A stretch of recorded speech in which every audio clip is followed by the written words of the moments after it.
ጌታ ኢየሱስ ከትንሣኤ በፊት በአገልግሎቱ ወራት አካል ጉዳተኞችን አገልግሏል። ማንም ሰው ከእግዚአብሔር ጋር ጠላት ነበር። ሁላችንም በጨለማ ውስጥ ነበርን። በጣም በብዙ የህይወት ቻሌንጅ ነው ያሳለፍኩት። እኚህ ልጆች ለኛ በረከቶች ናቸው። ስለ ልጆቻችሁ ብቸኛ ተስፋ ማን ነው? እግዚአብሔር ነው። ኢመኖቻችን ያላቸው አሁንም ያልተቀረፈው ችግር እንደ ኃጢአት ይቆጠራል። እግዚአብሔር ረድቶኝ አሁን ያለው በጋ ደርሻለሁ። ስለምችል ነው የሰጠኝ። እንኳን ለትንሣኤ በዓል ሁላችንን በሰላም አደረሰን ማለት ፈልጋለሁ።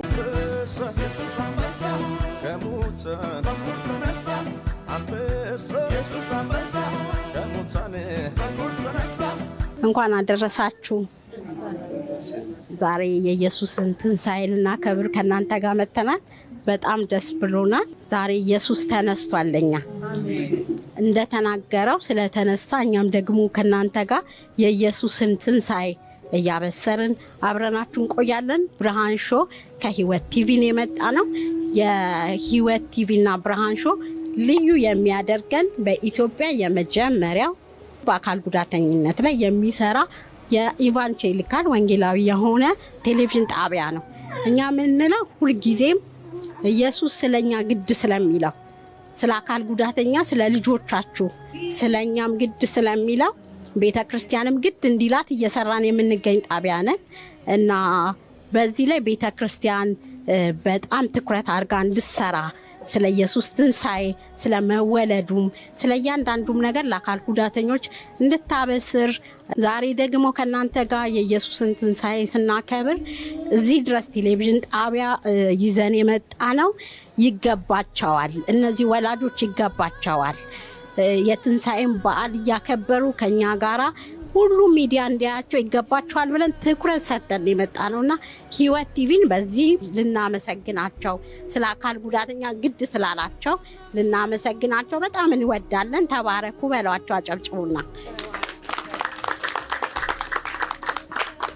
አሁን የሚቀጥለው ፕሮግራም የሚሆነው እንግዲህ ዛሬ በገነት ቤተክርስቲያን ራሱ እየተደረገ ያለው ነገር ለኛ በጣም ትልቅ ፕሮግራም ነውና እኛን አክብረው አካል ጉዳተኞችን አክብረው ወላጆችን ሰብስበው የትንሣኤ በዓል እንድናከብር ስላደረጉ ገነት ቤተክርስቲያንንም እግዚአብሔር አምላክ ይባርካችሁ በሏቸው።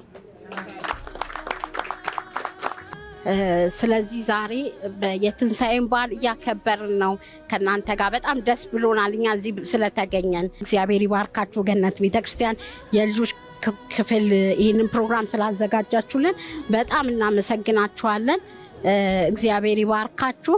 አሁን በመቀጠል በፓስተር ሞቲ የኢትዮጵያ ቃለ ሕይወት ቤተክርስቲያን ምክትል ፕሬዝዳንትን ንግግር እንዲያደርጉልን ወደዚህ እንጋብዛችኋለን። ጌታ ኢየሱስ ይባርኩት። ሁላችሁንም በጌታ በኢየሱስ ስም ሰላም እላችኋለሁ። የተከበራችሁና የተወደዳችሁ የእግዚአብሔር ቤተሰብ በተለይ አካል ጉዳተኞችና የአካል ጉዳተኛ ቤተሰቦች እንኳን ለትንሣኤ በዓል ሁላችንን በሰላም አደረሰን ማለት ፈልጋለሁ።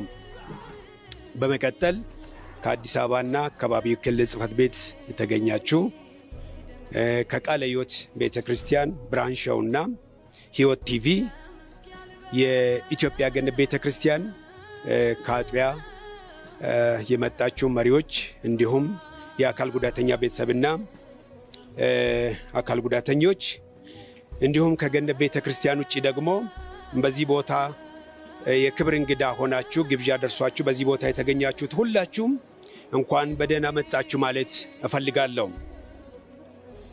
የኢትዮጵያ ገነት ቤተክርስቲያን እንግዲህ ይሄ ለሁለተኛ ጊዜ ነው የምናከብረው። ባለፈው በግንቦት ላይ በነበረው ከናንተ ጋራ ገነት ቤተክርስቲያን ጥሩ ጊዜ እንዳሳለፈችና በተለይ የግንዛቤ መስጫ ፕሮግራም አዘጋጅታ ነበር በዛ ጊዜም። ዛሬ ደግሞ የኢትዮጵያ ገነት ቤተክርስቲያን የልጆች አዳጊዎችና ወጣቶች አገልግሎት ክፍል ኃላፊ እህታችን አዳነች ይህንን ፕሮግራም ዛሬ ደግሞ ከአካል ጉዳተኞችና ቤተሰቦች ጋር ትንሣኤን በዓል ለማክበር ይህን ፕሮግራም ያዘጋጀችው እሷ ናትና እግዚአብሔር ይባርክሽ በሏት። ጌታችን ኢየሱስ ክርስቶስ የትንሣኤን በዓል መሰረት በማድረግ ለአካል ጉዳተኞች ልጆችና ለወላጆች ልዩ የበዓል ፕሮግራም በዛሬው ቀን አብረን ልናከብር በዚህ ቦታ ተገኝተናል። ያዘጋጁንን እያከበርን እያመሰገን በዚህ በዓል ላይ አካል ጉዳተኞችና ቤተሰቦች በቀጣይ ቤተክርስቲያን ትኩረት ሰጥታ በቁርጠኝነት በተለይ በቤት ውስጥ ተደብቆ ያሉትን ወደ ውጪ ወጥቶ ቤተክርስቲያን አገልግሎት መስጠት የምትችልበትን ሁኔታ የመፍጠር ስራ ነው አንዱ ይሄ ፕሮግራም የተዘጋጀውና በተለይ ይሄንን ፕሮግራም የተዘጋጀው አንዱ ጌታችን ኢየሱስ ክርስቶስ ስለኛ ያደረገውን ለኛ ፋንታ በመስቀል ላይ ተሰቅሎ ለኛ ሞት እንድል አድርጎ የተነሳበት ይሄ ሲሆን ግን ጌታችን ኢየሱስ ክርስቶስ ለሁሉም ለሰው ልጆች እኩል የሰራው ስራ ነው። ያንንም የምናይበትም በዓል ነው። ይሄ በዓል ጌታችን ኢየሱስ ክርስቶስ በመድር ላይ በነበረበት ጊዜ ሁሉንም ሰው በእኩል ነበር ሲያገለግል የነበረው። መጽሐፍ ቅዱስ ሲናገር እንግዲህ በእግዚአብሔር አምሳል ወይ መልክ የተፈጠረውን ሁሉ ክብር አላቸው ይላል ዘፍጥረት 1:27 ላይ ስናነብ። ይህም ማለት አካል ጉዳተኞች እኩል ክብር አላቸው፣ ከሌሎች ያነሱ አይደሉም ነው መጽሐፍ ቅዱስ የሚለው። ማህበረሰባችን ሆነ ቤተክርስቲያን ግን ስለ አካል ጉዳተኞች የግንዛቤ እጥረት ዛሬም እንዳለና ያለን በቤተክርስቲያን ውስጥ ከዚህ የተነሳ አገልግሎት ለአካል ጉዳተኞች አገልግሎት ያን ያክልም ትኩረት ሰጥታ ቤተክርስቲያን ያገለገለች አይደለም። ምክንያቱም በሰዎች አይምሮ ውስጥ ያለው ስቲል ያልተፋቀው ነገር አንድ ችግር አለ። አካል ጉዳተኞች በመናይበት ጊዜ ቤተክርስቲያን ያላችሁ ሚመኖቻችን ያላቸው አሁንም ያልተቀረፈው ችግር እንደ ኃጢያት ይቆጠራል። እርግማን አድርጎ የሚያዩ የሚመለከቱ ሰዎች አሉ። ይሄንን ቤተክርስቲያን አጥብቃ የምትሰራበትን ቁርጠኝነት የሆነ ራሳችንን ሰጥተን ገነት ቤተክርስቲያን በዚህ ጉዳይ ላይ ትኩረት ሰጥታ እንድትሰራ ተነሳስተን ነው ያለነው። ጌታ ኢየሱስ በዮሐንስ 9:3 ላይ እንደምታውቁት አብሮት ከርሱ ጋር የነበሩትን ሰዎች ስለ አንድ አይነ ስውር ሰው ጥያቄ ጠየቁት ጌታ ኢየሱስን። አይነ ስውሩ የሆነው ሰው ማን ነው ኃጢያት ያደረገው ብሎ ጌታ ኢየሱስን ጠየቁት። እሱ ነው ወይስ ለምንድነው አይነ ስውር የሆነው? እሱ ኃጢያት ስለሰራ ነው ወይስ ቤተሰቡ ነው ብሎ ጌታ ኢየሱስን በጠየቁ ጊዜ ጌታ ኢየሱስ እንዲህ ብሎ ነው ምላሽ የሰጠው።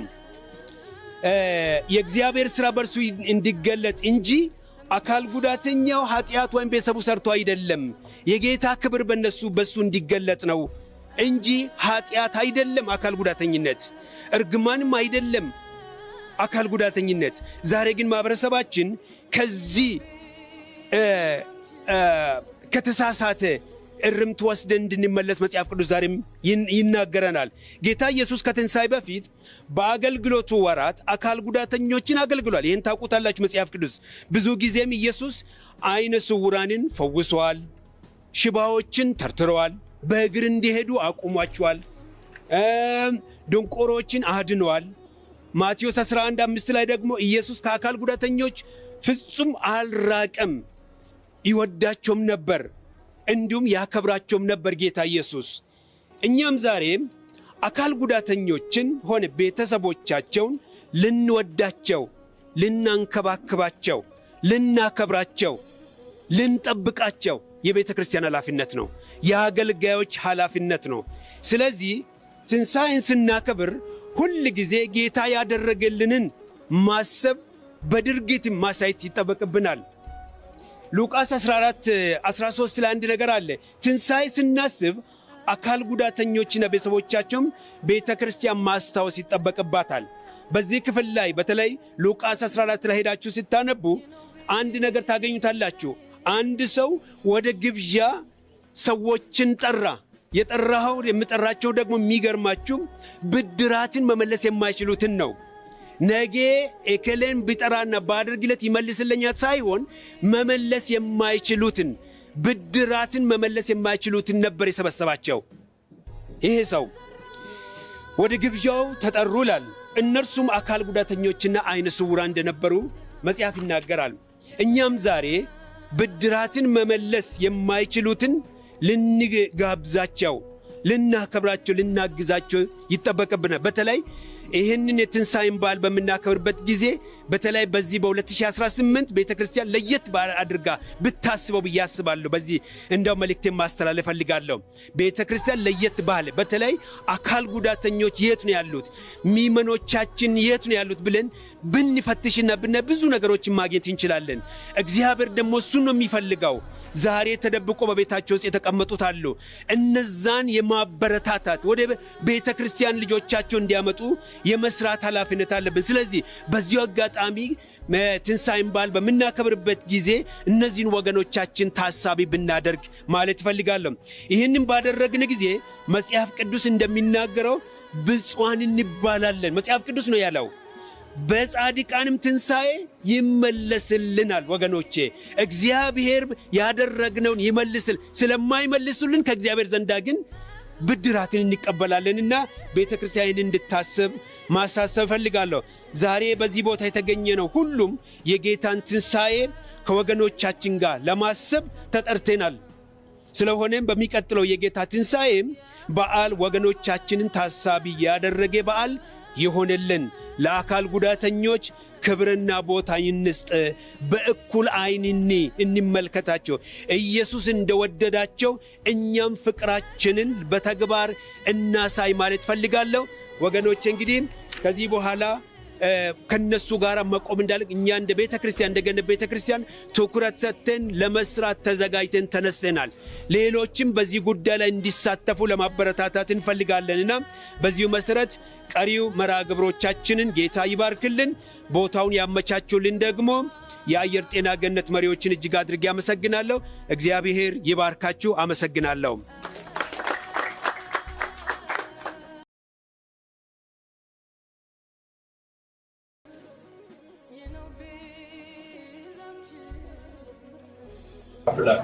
መጽሐፍ ቅዱሳችንን ስናጠና ለኛ ለሰው ልጆች አንዱ የሰጠው ስም በግ የሚል እና ሁላችንም ምኖች ነን ማለት በሉት እስቲ ሁላችንም ማለት ሁላችንም በጎች ነን። መጽሐፍ ቅዱስ አንዱ ሰውን የሰየመበት ነገሩ በግ የሚል ነው ማለት ነው። እንግዲህ ሁላችንም በጎች ከሆነ የበግን ባህሪ እንደው የተወሰነ ለማንሳት ያለን ሞክር ከተባለ በግ አንዱ የሚታወቅበት ነገር መሪ የሚያስፈልገው መሆኑ ነው።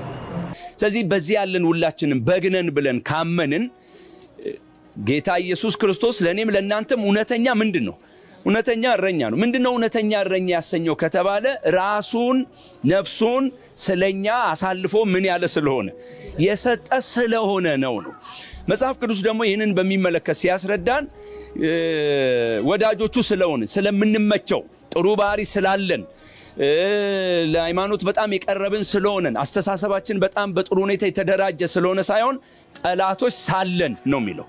ማንም ሰው ከእግዚአብሔር ጋር ጠላት ነበር። ሁላችንም በጨለማ ውስጥ ነበርን።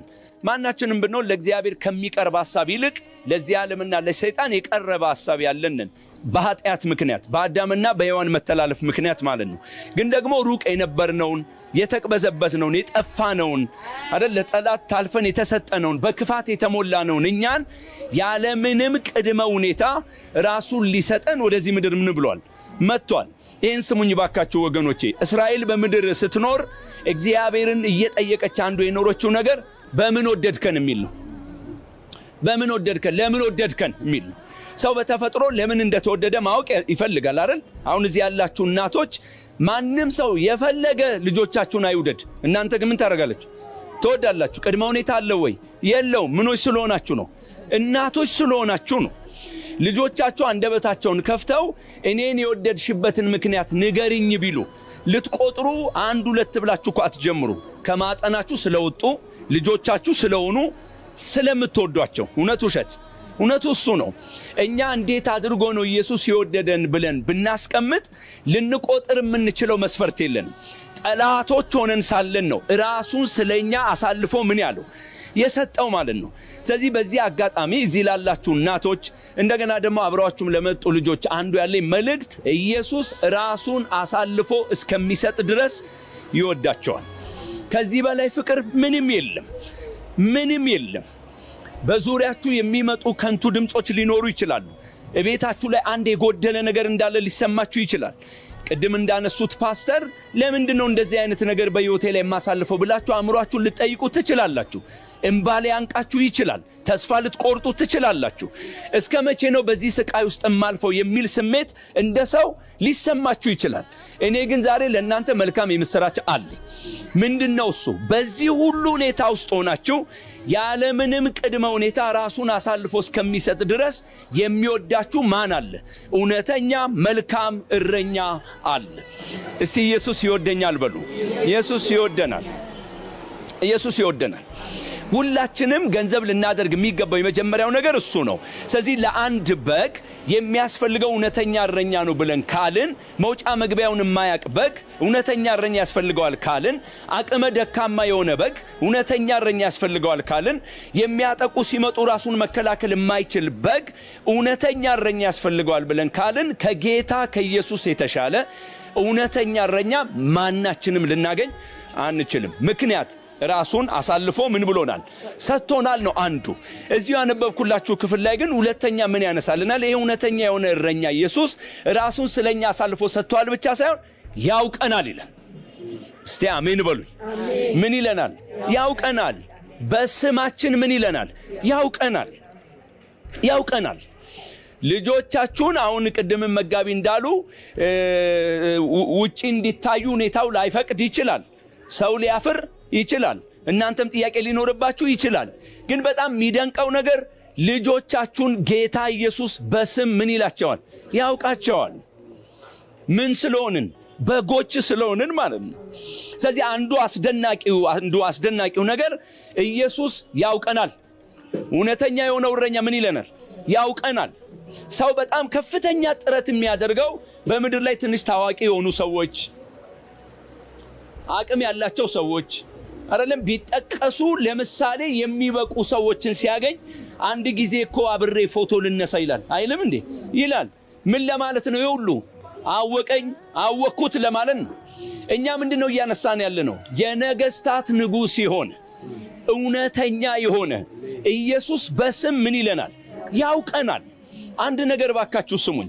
ለ38 ዓመት አልጋ ላይ ተኝቶ ስለነበረው ሰው መጽሐፍ ቅዱስ ሲያስተምር ከሚነግረን ቁም ነገር መካከል አንዱ ምንድነው?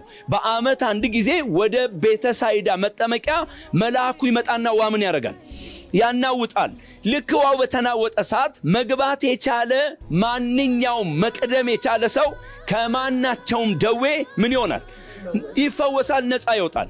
ክፍሉን ስታጠኑ የሚነግረን በጣም ብዙዎች ነው የሚለው። እዛ ላይ ዘረዝራቸዋል። ብዙዎች አካል ጉዳተኞች በሉ፣ የጤና ችግር ያለባቸው በሉ፣ በጣም በርካቶች ያንን የቤተሳይዳ መጠመቂያን ተስፋ አድርገው እዛ ይቀመጣሉ። ግን እሱ በስንቴ ነው የሚሰራው? በአመት አንዴ። 38 ዓመት ሲተኛ ማህበረሰብ አፍረት ይዞት ዛሬና ግባ አላለው። በቃ ነው ይቅርብኝ ያለ አንድም ሰው የለም። በዛ ሁሉ አመታት ሊያግዘው ሊረዳው የመጣ ማንም የለም። አንድ ቀን ግን ኢየሱስ መጣ ይላል። የት ነው መጣው የሚለው? የተኛበት ቦታ ድረስ መጣና አንተ ሰው ልትድን ትወዳለህን ሲለው የመለሰው መልስ ምን የሚል ነው? ሰው የለኝም የሚል ነው። አቹ የሰውን ቦታ የሚተካ ድጋሚ ብቸኝነት እንዳይሰማን ማድረግ የሚችል እኛ ዘንድ ለመምጣት ማንም ሰው ፈቃደኛ ባይሆን እቤታችሁ ድረስ ያለ ቅድመ ሁኔታ ሰተት ብሎ የሚመጣ እውነተኛ እናንተን የሚያቆዳጅ ማን ብቻ ነው? ኢየሱስ። እውነት ነው። ሰው ቢኖረው በዳነ፣ መሮጥ ቢችል በዳነ። ምንድነው የሚያወራን? መሮጥም አይችልም፣ ድካም አለ፣ ሰውም የለው። ስለዚህ እዚህ ያላችሁ አትጨነቁ፣ ወዳችኋለሁ በእውነት። ስለ ልጆቻችሁ ብቸኛ ተስፋ ማን ነው? እግዚአብሔር ነው። የዛሬን አትዩ፣ ነገ የት እንደምትደርሱ አታውቁ። በነገ ህይወታችሁ ላይ ግን ይቺን ዓለም ሳይሆን ተስፋ እንድታደርጉ ምን ፈልገው የነፍሳችሁ ጌታ የሆነው ኢየሱስ ያውቀኛል እንድትሉ ነው። መልእክቴን ስሰበስብ ዛሬ ለእናንተ ይዤላችሁ የመጣሁት መልእክት ይሄ ወዳጃችሁ የሆነ እውነተኛ እረኛ መጽሐፍ ቅዱስ እንደሚናገር ራሱን ስለናንተ አሳልፎ ምን ያለ የሰጠ ነው። ሁለተኛስ በስም ለይቶ ምን ይለናል?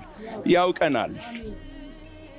ይሄንን የሚያውቃችሁን ኢየሱስ ስለናንተ ራሱን አሳልፎ የሰጠ ኢየሱስ ከአንድ በግ ጤነኛ በሆነ ሁኔታ መመለስ የሚጠበቅበት ነገር ምንድነው ከተባለ አንድ ብቸኛ መልእክቴ ራሳችሁን ለጌታ ለኢየሱስ ክርስቶስ አሳልፋችሁ ምን መስጠት ብቻ ነው። ከዛ ውጪስ በዚህ ዓለም ላይ የሚጎድለኝ ነገር ሊኖር ይችላል። ኢየሱስ ግን በቤቴ አለ።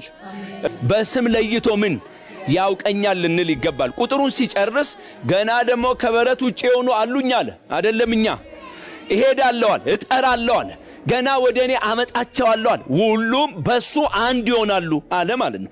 ይሄ የተስፋ ቃል ለናንተ ብቻ ሳይሆን ለሚሰሙ ሁሉ የሚሰራ እውነተኛ ተስፋ ነው። በዚህ የፋሲካ የገነት ፕሮግራም ላይ ለናንተ ያለኝ ብቸኛ መልእክት በጎች ነን ብለን ካመንን እረኛ ያስፈልገናል። እውነተኛ እረኛ ደግሞ ማብቻ ነው ጌታ ኢየሱስ ብቻ ነው። ምክንያት ከተባለ ራሱን አሳልፎ ለኛ ምን ያለ የሰጠ ሲቀጥልስ በስም ለይቶ ምን የሚለን የሚያውቀን ይሄ እረኛ የቤታችሁ እረኛ ይሁን። ከልጆቻችሁ ጋር ባላችሁ ብረት ብቻችሁን አይደላችሁም። አብራችሁ ማን አለ? ኢየሱስ አለ። የእግዚአብሔር ጸጋ ከሁላችን ጋር ይሁን። አጭር ጸሎት ላድርግ። አንተ እውነተኛ እረኛችን ስለኛ ራስን አሳልፈ የሰጠ ምትክ የሆንክልን የሞትክልን ከሞት ወደ ሕይወት ከጨለማ ወደ ብርሃን የመጣ ነው። አንተ እውነተኛ እረኛችን ስለሆንክ ልዑል አምላክ እግዚአብሔር ሆይ በዚህ ያሉ እናቶቼ ወንድሞቼ እህቶቼ እነዚህ ሕፃናት ይዤ በፊት እቀርባለሁ። ከዚህ የሚበልጥ ፍቅር ለማንም የለውም። የመጨረሻ ፍቅር በመስቀል ላይ ተከናውኗል። ያለ ቅድመ ሁኔታ ወደህናል። በዚህ ያለን ሁላችን የተወደድነን በአንተ መልካም ዓይን የታየንን በጌታ በኢየሱስ ስም ለስም ክብር ይሁን። በዚህ ስላሉ ልጆች አንተ ሞተሃል፣ ፍቅርን ስለነሱ ገልጠሃል። አቤቱ በመስቀል ላይ ተንጠልጥላል። ሞትን ከሕይወታቸው ላይ ልትገፍ ጨለማን ልታነሳ ብርሃን የሆነ ሕይወት ልትሰጠን አንተ ስለኛ ሞተሃል። ይሄ ፍቅር ንጹህ ፍቅር ነው። ይሄ ፍቅር ከሁኔታ ጋር አይያያዝም። ይሄ ፍቅር ከኛ ቅድመ ነገር ጋር አይገናኝም። ልዑሎይ በባዶ የተወደድነን በዚህ ያለን ሁላችን ክብር ለዘላለም ላንተ ይሁን። ወገኖቼ ወይ ኢየሱስ አሁንም ይወዳቸዋል፣ ይወደናል። ስለኛ ራሱን አሳልፎ የሰጠ መልካም ምናችን ነው? እረኛችን ነው። እንደማንችል እናውቃለን። መንገድ እንደሚጠፋብን እናውቃለን። ደካሞች እንደሆንን እናውቃለን። ራሳችንን መሸሸግ መጠበቅ እንደማንችል እናውቃለን። የነፍሳችን እረኛ ሆይ አንተ እውነተኛ ጠባቂያችን ነህ። አንተ እውነተኛ የፍቅር ምንጭ ነህ። አንተ እውነተኛ የምትንከባከበን አባት ነህ። በዚህ የትንሣኤ በዓል በዚህ ባሉ ሁሉ ላይ በልባቸው ላይ ይሄ ቃል እንዲታተም እጸልያለሁ። ዘመድ ያቀን ይሆናል፣ ሰዎች ሊያውቁን አይፈልጉ ይሆናል። አቤቱ አባቶይ በቤታቸው እንኳን ቢቀመጡ አንተ ታውቃቸዋለህ። አንተ ታውቃቸዋለህ። ከዚህ በላይ ክብር የለም። አንተ ታውቃቸዋለህ። ልዑል ሆይ አንተ እንደኛ አይደለህም። አንተ እንደኛ አይደለም። የልብን ትረዳለህ። ቤታቸው ውስጥ ያለውን ድካም ታያለህ። ለልጆቻቸው የሚከፍሉትን ዋጋ ታያለህ። መውጣት መግባታቸውን ታያለህ። ታውቃቸዋለህ። እዚህ ያሉ እናቶችን ታውቃለህ። እነዚህ ልጆችን የሚያሳድጉ ቤተሰቦችን አንተ ታውቃለህ። ታውቃለህ አባቶይ የርኅራኄ ዓይን አለ ስለነሱ። ቸር ነህ አንተ ጌታ ሆይ ታውቃቸዋለህ። አቤቱ አንተ ታውቃቸዋለህ። አባቶይ ታውቃቸዋለህ። እንደ ልባቸው አሮጡ ይሆናል ግን ታውቃቸዋለህ። ድካም ይኖር ይሆናል ግን ታውቃቸዋለህ። ብዙ ጥያቄ ይኖራቸው ይሆናል ግን ታውቃቸዋለህ። ያልተመለሰ አእምሮአቸው ላይ የሚመላለስ ብዙ ጥያቄ ሊኖር ይችላል። ኢየሱስ አንተ ግን ታውቃቸዋለህ። ለስም ክብር ይሁን። ቤታቸው ድረስ የምትመጣ አቤቱ እግዚአብሔር ወይ ቤቱም አይጠብህ ሰፈሩ አይመቸኝም ማትል ጓዳ ድረስ ዘልቀ የምትገባ ክብር ለዘላለም ላንተ ይሁን። አሜን። እስከ ሕይወታቸው መጨረሻ ድረስ የማይነጥፍ ወዳጅ እንዳላቸው ፍቅሩ የማይቀዘቅዝ ወዳጅ እንዳላቸው ያወቁ ራሳቸውን ላንተ ሰጥተው ዘመናቸውን እግዚአብሔር ወይ እንዲጨርሱ እንድትረዳቸው ጸልያለሁ። ክብር ላንተ ይሁን። ቀሪውን ጊዜ ባርክልን። እንወዳሃለን በጌታ በኢየሱስ ስም አሜን። እግዚአብሔር ይባርካችሁ። እግዚአብሔር አምላክ የተባረከ ይሁን። በጣም ቆንጆ የእግዚአብሔር ቃል ሰምተናል። ስለ አገልጋዩ ፓስተር ኤፍሬምን እግዚአብሔር ይባርክ ብላችሁ አጨብጭቡለት። አዘጋጆቹ ያቀረቡልንን እየተቀበልን ደግሞ ፕሮግራማችን ይቀጥላል። ውድ ተመልካቾቻችን ይህ በህይወት ቲቪ የምትከታተሉት ብርሃን ሾው ልዩ የበዓል ፕሮግራማችን ነው። አብራችሁ እንድትቆዩ አሁንም በአክብሮት እንጋብዛችኋለን። በእርግጠኝነት ይህ በዓል ለእናንተ የቤት ስራ ነው። ምን ያህል ጎረቤቶቻችሁን እያያችሁ ነው፣ ምን ያህል ሰዎችን እየጎበኛችሁ ነው የሚለውን ጥያቄ ለእናንተ እንተውላችኋለን። እኛ ግን እንደዚህ የመሰለ ቆንጆ በዓል አብረናችሁ ያሳለፍን ያከበርን ነው። በጣም እንወዳችኋለን። እናንተ እናቶች ድንቅ ናችሁ። በጣም በቃ ደስ ብሎኛል ከናንተ ጋር ስላሳለፍኩና ለራሳችሁ አጨብጭቡ እስቲ። እግዚአብሔር ይህንን እድል ስለሰጠን እግዚአብሔርን እናመሰግናለን። ምክንያቱም በእግዚአብሔር እርዳታ እግዚአብሔር ረድቶን በዚህ ቦታ መገኘት እንድንችል ያደረገው ራሱ እግዚአብሔር ነው። ስለዚህ እግዚአብሔርን እናመሰግናለን። እነኚህ ልጆች ወደኛ ቤተሰብ ወደኛ ህይወት ሲመጡ እግዚአብሔር ያውቃል አይደል እንዴ? ያውቃል አይደል? ስለዚህ እነኚህ ልጆች ለኛ ምኖች ናቸው? በረከቶች ናቸው። በረከቶቻችን እንደሆኑ ብቻ እንድናስብ ነው በዚህ ሰዓት የምነግራችሁ። ምክንያቱም ብዙ ዋጋ አስከፍለውን ሊሆን ይችላል። ብዙ ከነሱ ጋር ተንከራተን ሊሆን ይችላል። በእነሱ ምክንያት በጣም ተገፍተን ሊሆን ይችላል። ምናልባት ካለንበት ቦታና ሁኔታ ወጥተን ሊሆን ይችላል። ግን እግዚአብሔር በዓላማ ነው እነኚህን ልጆች ወደኛ ያመጣቸው። ምክንያቱም እኔ አንድ የሚገባኝ ነገር አለ ከራሴ ህይወት ስናገር ስለምችል ነው የሰጠኝ ቤቢዬን። አቤሴሎም ሽመልስ ይባላል የኔ ልጅ። ዛሬ ስላልቻለ ነው መገኘት ያልቻለው። አሁን የ22 አመት ጎረምሳ ነው። ብዙ ነገር ያውቃል። በአንድ ትምህርት ቤት ውስጥ አሁን ያለበትን ሁኔታ ስነግራችሁ በሽመና ስራ ላይ ተሰማርቶ ስራ እየሰራ ነው። እግዚአብሔርን ስለዚህ ስለኔ ልጅ እንድታመሰግኑልኝ እፈልጋለሁ። ምክንያቱም ብዙ ዋጋ ከፍለናል እኔና አባቱ። በልጅነቱ በጣም ትንሽ ልጅ ሆኖ ብዙ የሚያስቸግሩ ነገሮችን አሳልፈናል ከልጃችን ጋራ። አባቱ በጣም ትልቅ ዋጋ ከፍሏል። ምክንያቱም ልጄን ወልጄ 2 አመት እስከሚሞላው ድረስ ከአልጋው ላይ አይነሳም ነበር። በዛ ውስጥ በጣም ብዙ ዋጋ አለው። ብዙ የተከፈለ ዋጋ አለ። በዚህ ሁሉ ግን እግዚአብሔር ረድቶን ዛሬ ልጃችን ለዚህ በቅቶ ስለሱ በጣም ብዙ ምናወራውና ምን መሰክረው ብዙ ነገር አለን። አቤሴሎም የተለየ ልጅ ነው።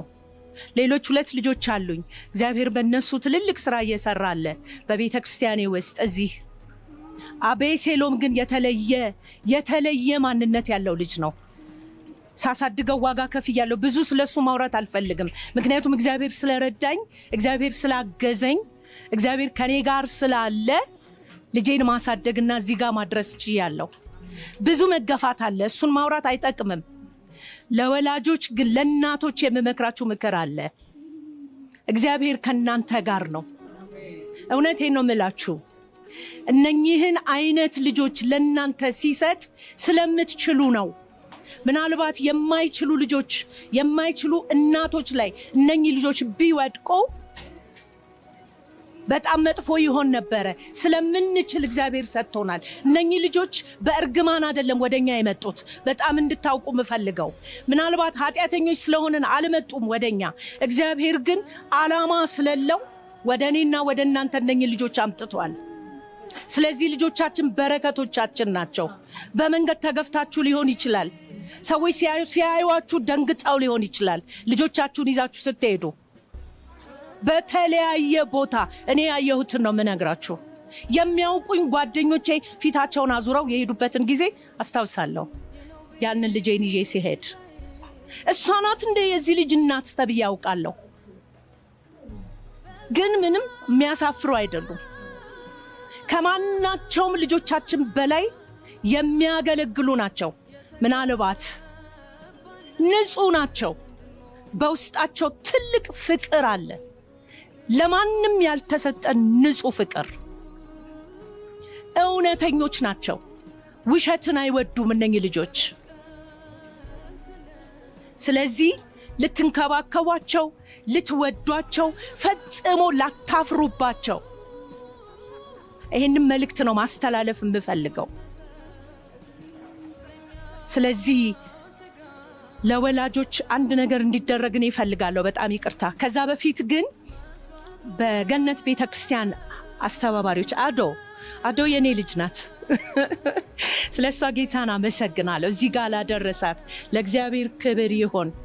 ስለዚህ የአጥቢያዎቻችን በተለያዩ ቦታ በተለይ በክርስቲያን ቤተሰቦች መካከል ያሉ ልጆች እባካችሁ የልጆች አገልግሎት ክፍል ቦታ ስጧቸው። ቅድስቲ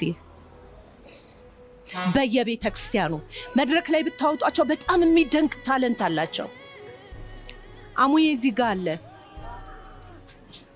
አማኑኤል በጣም ብዙ መዝሙሮችን ያውቃል ከነ ቁጥሮቹ። እውነቴን ነው የምላችሁ። ምናልባት ሌሎች ልጆቻችን የማያውቁትን በጣም የሚገራርሙ ነገሮች በእነኚህ ልጆች ላይ እናያለን። ስለዚህ አሳትፏቸው፣ መንገድ ላይ መድረክ ላይ አውጧቸው፣ ቦታ ስጧቸው። ይሄንን ካልኩኝ ለወላጆች እንዲጸለይ ይፈልጋለሁ።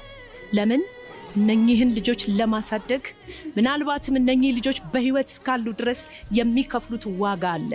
አሁን የምናያቸው የአእምሮ እድገት ውስንነት ያለባቸው ልጆች አሉ፣ ኦቲዝሞች አሉ። በጣም በየቀኑ አይደለም በየሰዓቱ የወላጆቻቸውን እገዛ የሚፈልጉ ልጆች ናቸው። ያለነሱ መንቀሳቀስ የማይችሉ፣ ያለነሱ ምንም ማድረግ የማይችሉ፣ ከወላጆቻቸው ድጋፍ ውጪ ምንም አይነት ነገር ማድረግ የማይችሉ ናቸው። ስለዚህ እግዚአብሔር ለወላጆች አቅም እንዲጨምርላቸው፣ ጉልበት እንዲጨምርላቸው፣ ምናልባትም የሚረዳቸው የሆነ ነገር እግዚአብሔር እንዲያዘጋጅላቸው ለወላጆች መጸለይ አለበት።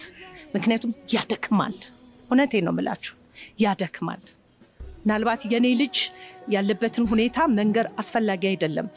የኔን እርዳታ የሚፈልግ አይደለም። አሁን ያለበት ሁኔታ ለኔ ለራሱ ብቻ ሳይሆን ከራሱ አልፎ ለእህቶቹና ለወንድሞቹ፣ ለእህቱና ለወንድሙ የሚያደርግ ለኔ የሚያደርግ ልጅ ነው። በቤት ውስጥ የሚገርም ነገር የሚያደርግ ልጅ ነው። እንደ አቤሴሎም ሁለቱም ልጆች አይንቀሳቀሱም። ምክንያቱም እውነት መናገር ስላለብኝ በቤት ውስጥ እናቱን በመርዳት ራሱን በመርዳት ለኔ የሚፈልገው ነገር በማድረግ እጅግ በጣም ጀግና የሆነ ልጅ ነው። ቢመጣ ደስ ይለኝ ነበር ስላልቻለ ነውና እግዚአብሔር ለልጆች ለነኚህ ወላጆች የበለጠ አቅም የበለጠ ጉልበት እንዲሰጣቸው ቢጸለይላቸው በጣም ደስ ይለኛል። ስለተሰጠኝ እድል አመሰግናለሁ። እግዚአብሔር ይባርካችሁ። ውድ ተመልካቾቻችን አሁንም የብርሃን ሾው የልዩ በዓል ፕሮግራማችን እንደቀጠለ ነው። ዛሬ በዚህ ባለንበት ሁኔታ ላይ ቆንጆ ነገር እየሰማን ነው። እግዚአብሔር እንዴት እንዳገዛቸው የነገረችን እህት እግዚአብሔር አምላክ ይባርክሽ። ሁላችሁም እናቶች በዚህ ውስጥ መልእክት ማስተላልፍላችሁ እግዚአብሔር ልጆቻችሁ የቱ ጋር እንደሚያደርሳቸው ስለማታውቁ፣ እግዚአብሔር ስለ ልጆቻችሁ ምን እያሰበ እንደሆነ ስለማታውቁ በትዕግስት ከልጆቻችሁ ጋር እንድትቆዩ። ይከብዳል፣ ያማል፣ በጣም ብዙ ነገር ነው የምታሳልፉት፣ ግን እግዚአብሔር ይረዳችኋል። የእግዚአብሔር ጸጋ ይጨመርላችኋል። እንግዲህ አዘጋጆቹ ትንሽ ስለኔ እንድነግራችሁ ስለፈለጉ ነው። ትንሽ ላችሁና ወደ ሌላ ፕሮግራም እንሄዳለን። እኔ ብርሃን አመኑ እባላለሁ። ያው እዚሁ አዲስ አበባ ነው ተወልጄ ያደግኩት። የተለያየ ውጣ ውረዶችን አሳልፌያለሁ። እዚሁ አዲስ አበባ ተወልጄ ባድግም በጣም በብዙ የህይወት ቻሌንጅ ነው ያሳለፍኩት። ቤተሰቦቼ በጣም ድንቅ ቤተሰቦች ናቸው። እኔን ለማሳደግ እኔን ለማስተማር በጣም ብዙ ዋጋ ከፍለዋል። እስከ 12ኛ ክፍል ተምሬያለሁ። አዲስ አበባ ዩኒቨርሲቲ የመግባት እድል አግኝቼ ነበር ግን ያው ካሉት የተለያዩ አክሰሰብል ማጣት የተነሳ ትምህርቴን መቀጠል አልቻልኩም ግን በቤቴ ውስጥ የተለያዩ ነገሮችን አነባለሁ ጽፋለሁ እንግዲህ ከብዙ ውጣ ውረዶች በኋላ እግዚአብሔር ረድቶኝ አሁን ያለው በጋ ደርሻለሁ ቀላል አይደለም በእኔም አይደለም በእግዚአብሔር ነው በእግዚአብሔር እርዳታ እንጂ በሰዎች ብዙ ተስፋ የለም ሰዎች ላይ ምንም የምናየው ነገር የለም አሁን ላይ እንግዲህ በህይወት ቲቪ የብርሃን ሾው አዘጋጅና አቅራቢ ነኝ የሁለተኛ መጽሐፌንም ጨርሻለሁ ሁለት መጽሐፍ ጽፌያለሁ ማለት ነው በቅርብ አስመርቃለሁ እንግዲህ ብዙ ጀርኒዎች ይቀሩኛል ብዙ ማድረግ መፈልጋቸው ብዙ መስራት ፈልጋቸው ነገሮች አሉ ይሆናል ምክንያቱም እግዚአብሔር ከኛ ጋር ስለሆነ በእኛ አይደለም ከእግዚአብሔር የተነሳ ብዙ ማድረግ እንችላለን እግዚአብሔር ያሰበውን ሁሉ እንፈጽማለን በዚሁ ሳላመሰግን የማላልፋቸው የመጀመሪያ ቤተሰቦቼ በጣም ትልቅ ዋጋ ከፍለውልኛል ጎረቤቶቼ ጓደኞቼ ብዙ ሰዎች አሉ በዙሪያዬ አሁን ላይ በሚሰራው ስራ ደግሞ ህይወት ቲቪ ክሮች እንደምታዩዋቸው ከፊት ለፊቴ ጠብር ግፍ ብለው በየቀኑ በሚሰራው ፕሮግራም አብረውኝ ናቸው ይሄንን ሁሉም ያደርጉት ግን ለእናንተም ድምጽ ለመሆን ነው ለአካል ጉዳተኞች ድምጽ ለመሆን ነው በእውነት ቤተክርስቲያን መቀየር አለባት እኔና ህይወት ቲቪ እንላለን ቤተክርስቲያን ፈጽማ መቀየር አለባት አስተሳሰባችሁን መለወጥ አለባቸው መሪዎች ይሄንን መስማት አለባቸው ይሄው መስራት እንደምንችል እያሳየን ነው ማገልገል እንደምንችል እያሳየን ነው በራችሁን ክፈቱ አክሰሰብል አድርጉልን ከዛ ደግሞ ለሚሰሩ ሰዎች ደግሞ ድጋፍ ስጡ ይሄ የብርሃን ሾው የሁል ጊዜ ጩኸት ነው እና ህይወት ቲቪን እግዚአብሔር ይባርካችሁ በሏቸው አጨብጭቡላቸው አንተ ማውራት ግዴታቸው እንደሆነ ተሰምቷቸው ነው ያደረጉ ያሉት በምንም ተከፍሏቸው ምናምን አይደለም ወደው ፈቅደው ነው ከኛ ጋር እየሰሩ ያሉትና ይሄ የመጀመሪያው የኢቫንጀሊካል ቴሌቪዥን ስለሆነ ሌሎቻችሁ እንግዲህ እኛን ተከተሉ ድምጽ መሆን አለባችሁ እንላለን ብዙ ፕሮግራሞች እንዳሏቸውና ልዬ አቃለው ጫውታ ምና አላቸውና እኔ ግን በዚሁ ሰናበታለሁ ከዚህ በኋላ ያለውን ፕሮግራም ሌሎቹ አሬንጅ ያደርጋሉ ከህይወት ቲቪ ጋር ሌሎች ፕሮግራሞች አሉ የህይወት ቲቪን ፕሮግራም እየተከታተላችሁ እንድትቆዩ በአክብሮት እንጋብዛችኋለን መልካም በዓል ተባረኩልን